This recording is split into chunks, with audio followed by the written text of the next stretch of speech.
To Buffzone. I'm Kyle Ringo. This is Neil Welk. We cover the Colorado football team for the Daily Camera newspaper.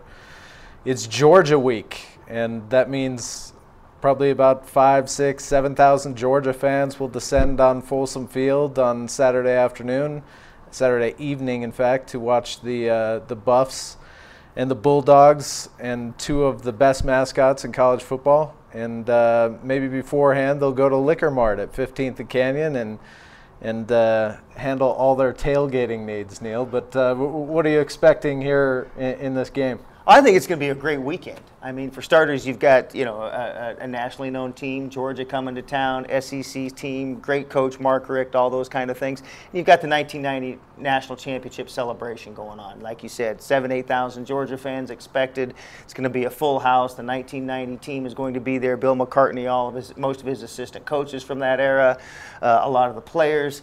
It should be an electric evening at Folsom Field. And I think the Buffs come out and play well.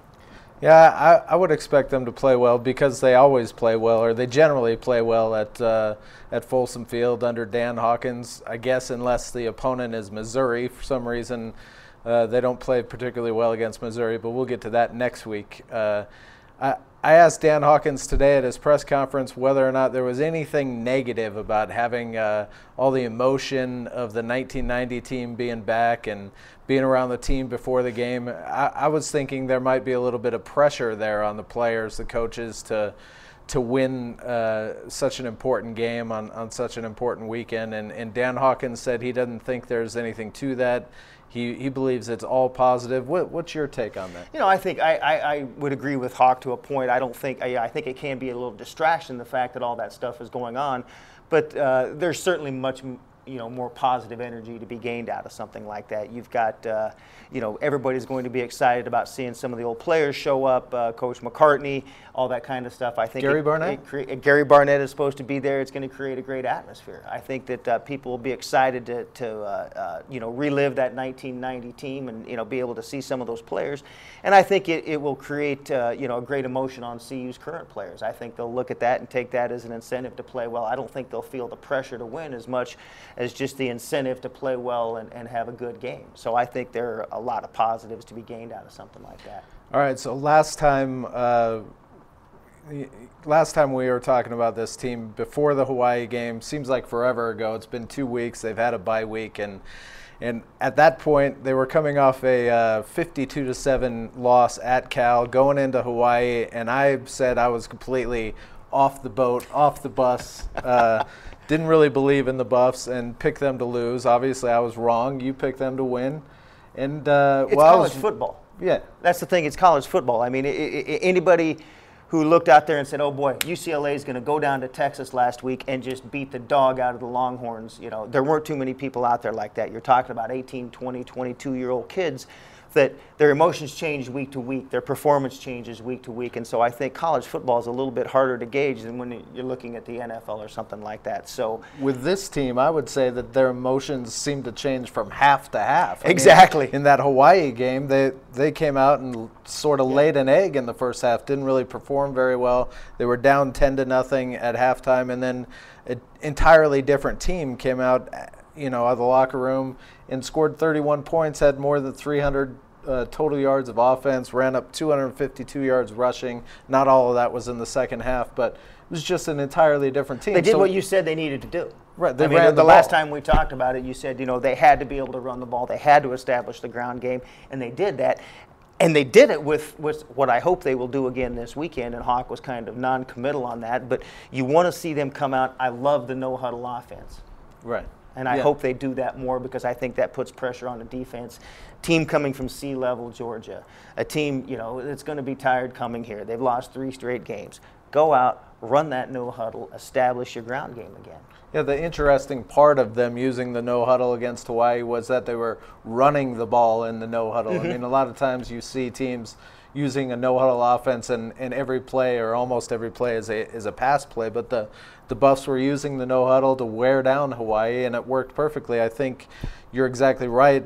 Using that offense, particularly in games at Folsom Field where the Buffs have the altitude to their advantage, is something we will see more of and should see more of as the season progresses here. But The point I was trying to get to earlier is, what do you feel like we really learned about the Buffs from the Hawaii game? You know, I think we learned that they can run the ball if they try to run the ball, that they have the ability to go out there and run the ball. I think we learned that, you know, the one thing about it is the difference from the week before, when they got punched in the mouth by Cal, they just kind of folded up. They started making more mistakes, and it just manifested itself into a day long of errors.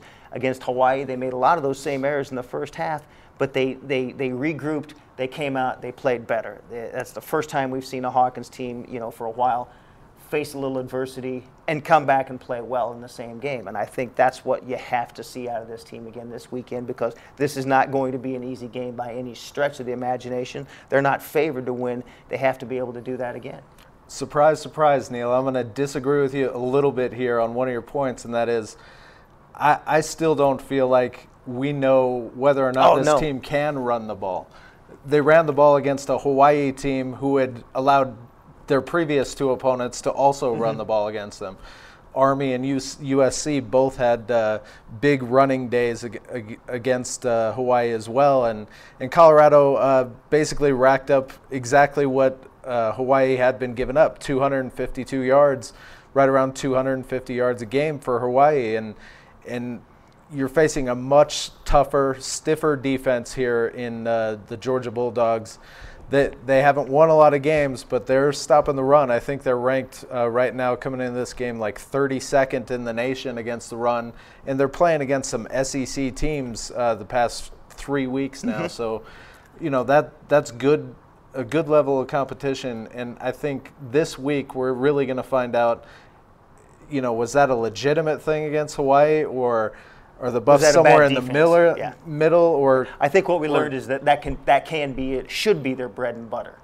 Definitely, and that's if we learn something there, it should be. I mean, Colorado has historically been pretty much a running team. There have been a few teams with Coy Detmer and Stewart and those guys where they threw the ball a lot, but historically Colorado has been a running football team. At this altitude, you like to be able to run the ball because it does tire out a defense. It tires out a defense quicker than throwing the ball all over the place. 3 and outs don't tire defenses out very much. So yeah, they need to run the ball this weekend. I think they can come out, play a game, and beat Georgia this weekend. Georgia's favored by 4 points, but I like Colorado in this game just because of all the little intangibles, the altitude, the 1990 atmosphere that's going to be there. It's going to be a great crowd, a 5 o'clock game. I think all those things give Colorado enough to get over the hump in this one. I tend to agree with you, but I still am not convinced, and I think the Buffs are going to find a way somewhere along the way to lose the game. They've done this before. This game sets up in a lot of ways, minus the 1990 aspect. This sort of setup, including the whole blackout element, is kind of reminding me of the Florida State game here a couple of years ago. You know, same sort of talented team, speedy, athletic team from the South coming to Boulder, and Colorado could have won that game, but didn't make the plays necessary to win that game against Bobby Bowden, Florida State, and I kind of anticipate that that's what we'll see again this week. Yeah, I think this is, you know, and every game is going to be a referendum on Dan Hawkins this year. No matter what, every game is going to be a referendum on Dan Hawkins this year. But I think this is a nice crossroads for this team. I think they have some confidence. I think they feel like they're playing well after the second half of the Hawaii game. I think this is a game they can come out and win and get a little momentum and you know, boost their confidence a little bit more. So all the things involved with 1990, with night game, altitude, all those things, I think this is a game Colorado wins. Well, it wouldn't surprise me if you're right, but I'm not a believer. So yeah, I don't think a lot of people are buying into it yet, and I don't know if I'm actually buying it, but I think this team has grown up enough that they come out and they play well. And this is not a great Georgia team. AJ Green makes a difference. Granted, they have won a lot of games under Dan Hawkins at Folsom Field. I think he has 18 wins as the Colorado coach. I think 14 of those have come at Folsom Field. So wouldn't surprise me if they beat the Bulldogs, but I'm not predicting them to. All right. Well, one of us will be right. Tune in next week. We'll discuss that, and then we'll look ahead to, ouch, where do they go? Dan Hawkins' kryptonite, man. The Missouri Tigers. Oh, yeah. Well, we'll talk about Missouri next week. Of course, thanks for coming. That implies that Dan Hawkins is Superman, doesn't it? You said it, I didn't.